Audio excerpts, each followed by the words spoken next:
Hey guys, Dr. Keough here. I have a question for you. If there was a way that you could ensure that your child grow up as happy, as healthy as they can and get an edge on life, would you do it?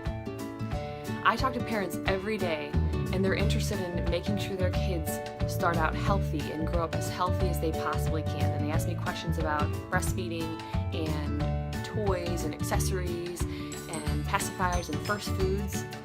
But I'm here to tell you that the best way to ensure that your baby gets the best start on life and grows up happy and healthy is to make sure that they get checked.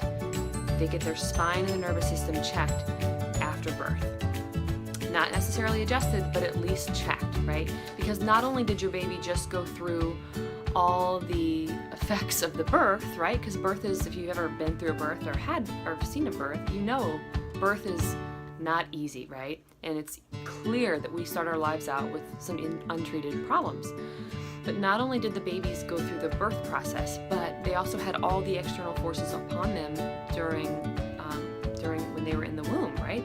Those external forces that are sometimes called intrauterine constraint, and they can affect how the baby positions themselves, grows, and develops. So I want to talk to you right now about what that process looks like when you have a misalignment in your upper cervical spine or your head or your cranium after birth and it isn't resolved. I want to show you guys that process of what that looks like, that adaptation process as the baby goes from an infant to a toddler to a young child to a teen and into an adult. And this isn't meant to be fear-based, this is just meant to be educational so you guys can understand what the body's doing throughout that time. So let's just take an example.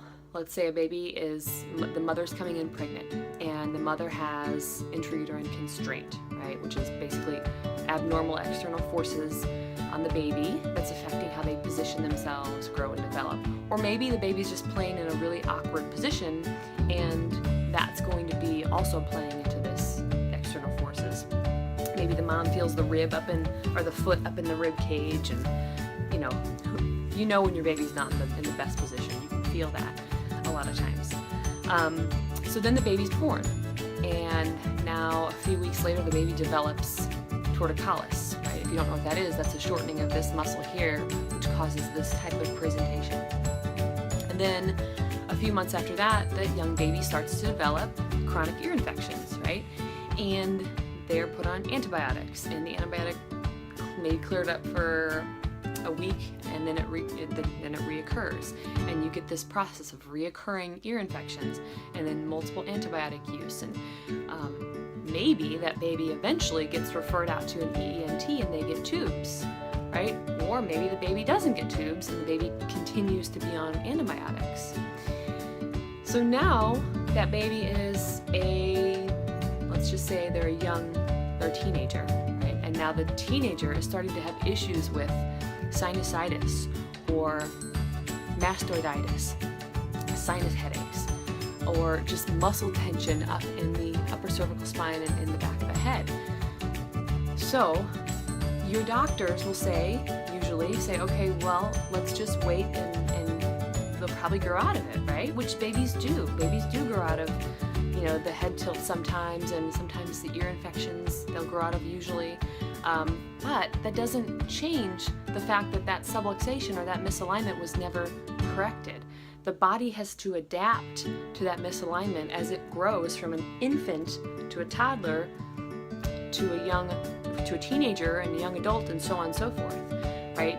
So that's the process of how that adaptation takes place if that subluxation is never found and corrected after birth, right? So that's why we're so passionate about making sure that your child gets checked and gets adjusted if need be by a pediatric chiropractor right after birth. So hopefully that was helpful. Hopefully that made sense. If you have questions or comments, please let us know.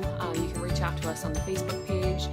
And if you know somebody who's expecting or have somebody with a small child that's going through some of this very same stuff, please share this video with them so they can become educated and make the best decision for themselves and their family.